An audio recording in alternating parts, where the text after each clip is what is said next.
Hello, my friends, and welcome back. Thank you very much for being with me again today. Yep, Putin is angry with Erdogan. Erdogan, that's what he did. Now, this article that I have here comes as a confirmation that Putin does not want to meet Erdogan. He put Erdogan on the third tier, okay? So he's not going to meet him. Putin was supposed to meet Erdogan, supposedly. They agreed to meet in Turkey. Putin was supposed to come over. But I think Erdogan's mistakes angered Putin, or at least he said, yeah, Erdogan, okay, well, why don't you go over here? There's a dead-end street right here. That's for you. Wait for me when I'm not busy, okay? So I covered this yesterday in this video. And I said, Putin teaching Erdogan a lesson, question mark. Putin refuses to meet Erdogan, question mark. No August meeting. I put the question marks here because I wasn't sure. I needed more confirmation. And I think I got the confirmation now with this article right here. Erdogan to go to Russia for meeting with Putin. Tuesday 22nd. Ukrainska Pravda. So, buddy, that's a situation here. And this, I think, is a picture when Turkey shut down the Sukhoi 24 in North Syria. Allegedly, the Sukhoi 24, remember, crossed into Turkey's airspace, and this is where they met, angry as this guy here on this guy. So, I think, after I'm reading this thing, what happened? Why is Putin angry with this guy now? I think that the Russians held off announcing that they will get out of Black Sea grain agreement until Erdogan was elected. I said that in that video. And then after he got elected, then they withdrew. Why? To help Erdogan for the 3 points that he got. Because if they would have withdrawn the Russians out before, during the election time, the counter-candidate of Erdogan could have said, see, a failure. But Erdogan used it as a, look, an achievement, baby doll. So that was one. The second one, I think the major one, was the, that was like a given. I give you this, Erdogan. And what the Russians got in return? Erdogan, I think, he released those Azov regiment battalion commanders that were supposed to stay in Turkey until the war in Ukraine ended. That was the agreement.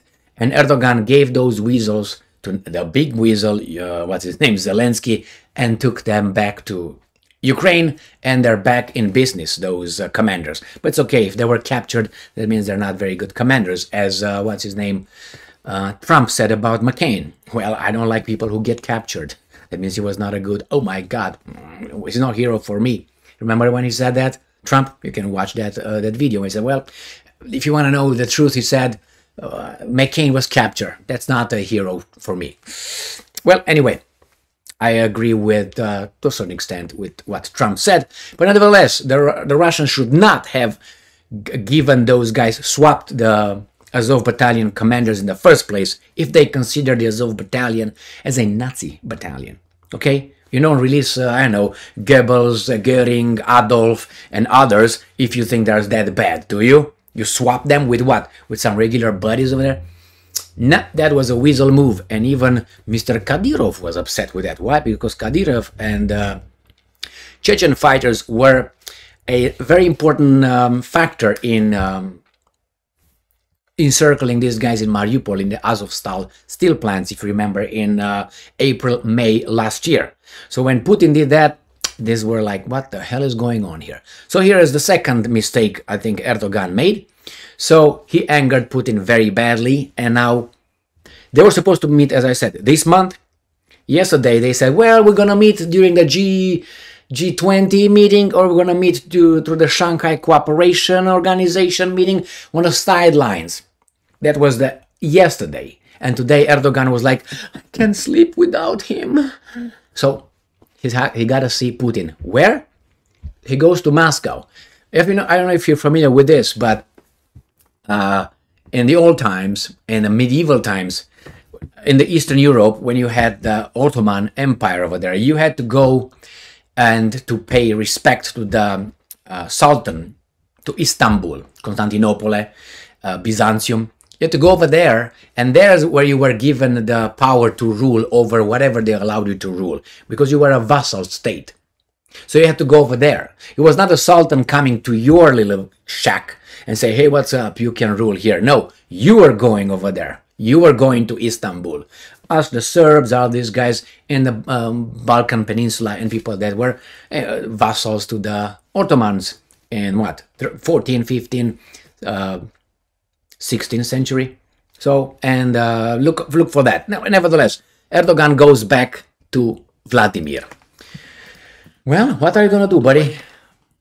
So, Turkish President Recep Tayyip Erdogan is planning to visit Russia to meet with dictator Vladimir Putin to discuss the Black Sea Grain Initiative. Well, it's already discussed. They said they're gonna have the United Arab Emirates as well as the sponsor, the Turks as the logistic guys providing the fleet, and the Russians providing the grain. So I don't know. I don't think that's what it is. I think Erdogan goes over there to... Sorry, I think. But anyway. All right. The meeting was initially expected to take place in Ankara, Turkey. The outlet was Yeni Shafak, a Turkish news outlet. The outlet cites sources close to the Erdogan administration as saying that the Turkish president's visit to Russia is supposedly being prepared and is critical for reaching an agreement with Russia on the continuation of the grain initiative. Maybe. As the sources said, Ankara is of the opinion that creating a new route for grain exports by sea without Russia's participation is not a good idea. Yeah, because as far as I know from United Nations data, Turkey gets about 30% of the Ukrainian grain.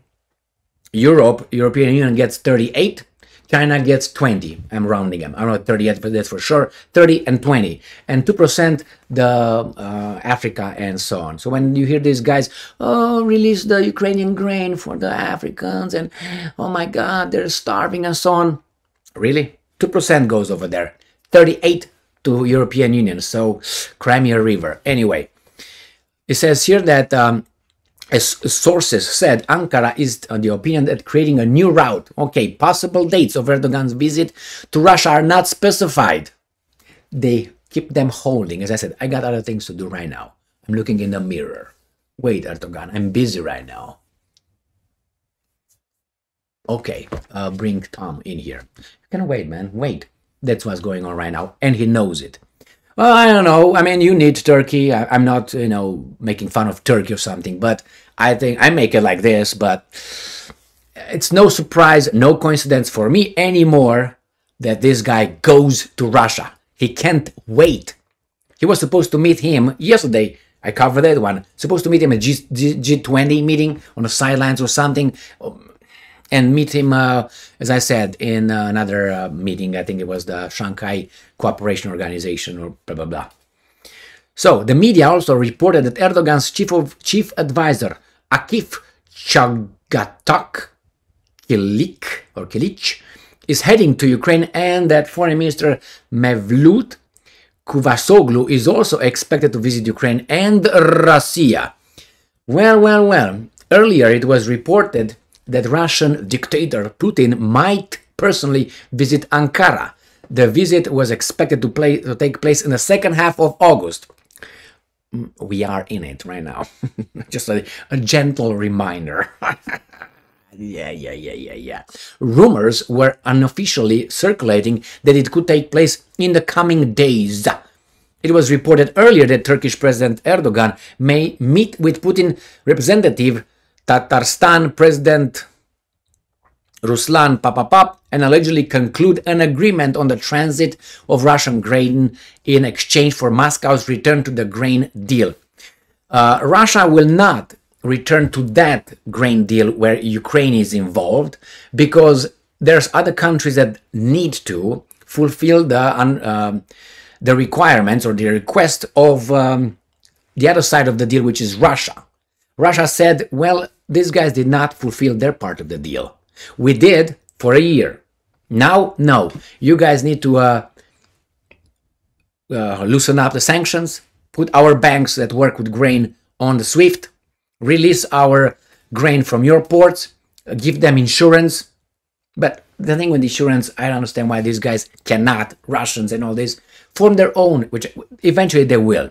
They will form their own international institutions that would grant insurance for their vessels, and they will create a parallel mechanism on this planet. You're going to have your insurances, we're going to have our insurances, you, and so on. So here is, my friends. Sorry for nobody, actually, because Erdogan did it with his own little claw. Okay? Too late now. And I have no doubt anymore that that's why Erdogan goes over there with his little horse. Let's go. It's only rock and roll. That's what's going to happen now. I'm waiting for their meeting. It's going to be the same. We'll see. Thank you very much for being with me again today. Stay strong, stay smart, look for the truth, and be just together.